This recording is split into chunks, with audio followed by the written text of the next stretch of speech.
नमस्कार मित्रों, अनंत कथा सागर चैनल में मैं डॉक्टर आदित्य पाराशरी आपके सामने फिर प्रस्तुत हूँ। महाभारत की कथाएं चल रही हैं और विराट पर्व की कथा चल रही है। उसी की श्रृंखला को आगे बढ़ाते हुए आज की कथा में कि द्रौपदी ने अपने आप को कैसे उपस्थित किया रानी सुदेशना के यहाँ, यानी विराट नगर की रानी के यहाँ। द्रौपदी जो है सैरेंद्री का वेश बनाकर, यानी दासी का वेश बनाकर दीन दुखी की भांति नगर में विचरने लगी। बहुत सी स्त्रियां पुरुष दौड़े आए, पूछने लगे कि तुम कौन हो, क्या करना चाहती हो, कहाँ से आई हो। तो उसने कहा मैं सैरेंद्री हूँ, जो मुझे अपने यहाँ नियुक्त कर ले उसी के यहाँ मैं सैरेंद्री का कार्य करना चाहूँगी। तब ये राजा की भार्या रानी सुदेशना वो अपने महल की छत पर खड़ी थी। वहाँ से उसको देखा तो उसे अपने पास बुलाकर पूछा, भद्रे तुम कौन हो, क्या करना चाहती हो। द्रौपदी फिर बोली उनसे यही बात कि मैं सैरेंद्री हूँ और सैरेंद्री का कार्य करना चाहती हूँ। सुदेशना बोली जो तुम कह रही हो उस पर विश्वास नहीं होता, तुम तो रानी जैसी लगती हो, तुम्हारे गुल्फ ऊंचे नहीं हैं, दोनों जांघें परस्पर सटी हुई हैं, नाक कान आँख स्तन नख और घाटी में ऊंचाई है, हाथ पैरों के तलवे, आँखों के कोने, होंठ, जिह्वा और नखों में जो है स्वाभाविक लालिमा है, मधुर वाणी है, केश काले और चिकने हैं, स्तन बहुत सुंदर हैं, अंग कांति श्याम वर्ण है, प्रत्येक विशेषता से संपन्न हो, नेत्रों की पलकें तिरछी हैं, होंठ लाल है, कमर पतली है, गर्दन शंख की भांति शोभायमान है, नसें मांस से ढकी हुई हैं और मुंह जो है वो पूर्णिमा के चांद को भी लज्जित कर रहा है। तुम रूप में लक्ष्मी देवी के समान हो।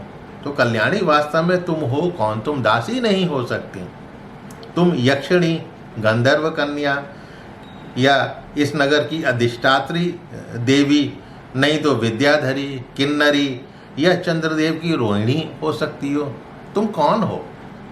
तब द्रौपदी बोली ना तो मैं देवी हूँ रानी, ना गंधर्व या असुर की पत्नी, ना राक्षसी, मैं तो सेवा करने वाली सैरेंद्री हूँ और मैं केशों का श्रृंगार करना जानती हूँ, उपटन अच्छा बनाना जानती हूँ, फूलों के हार भी गूंथ लेती हूँ। मैं पहले श्री कृष्ण की रानी सत्यभामा और पांडवों की धर्मपत्नी द्रौपदी की सेवा में रह चुकी हूँ। स्वयं द्रौपदी ने ही मेरा नाम जो है मालिनी रख दिया था। आज आपके महल में आई हूँ।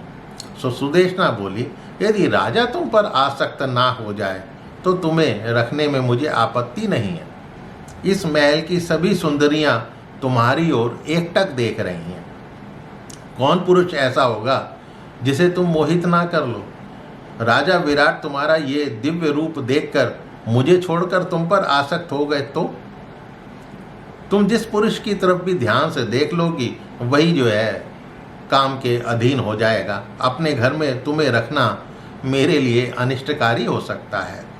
तुम्हें इस घर में ठहराना मेरे लिए मरण तुल्य लगता है। तब द्रौपदी बोली रानी मुझे विराट अन्यथा कोई दूसरा पुरुष नहीं पा सकता। 5 तरुण गंधर्व मेरे पति हैं।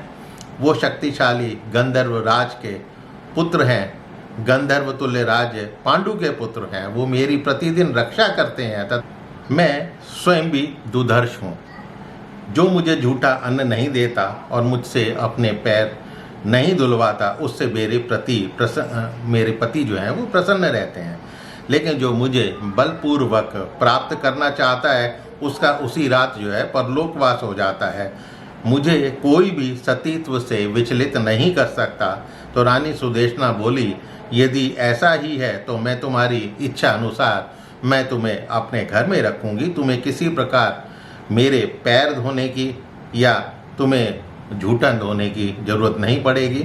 फिर द्रौपदी सुदेशना के साथ ही उसके महल में उसने रहना शुरू कर दिया।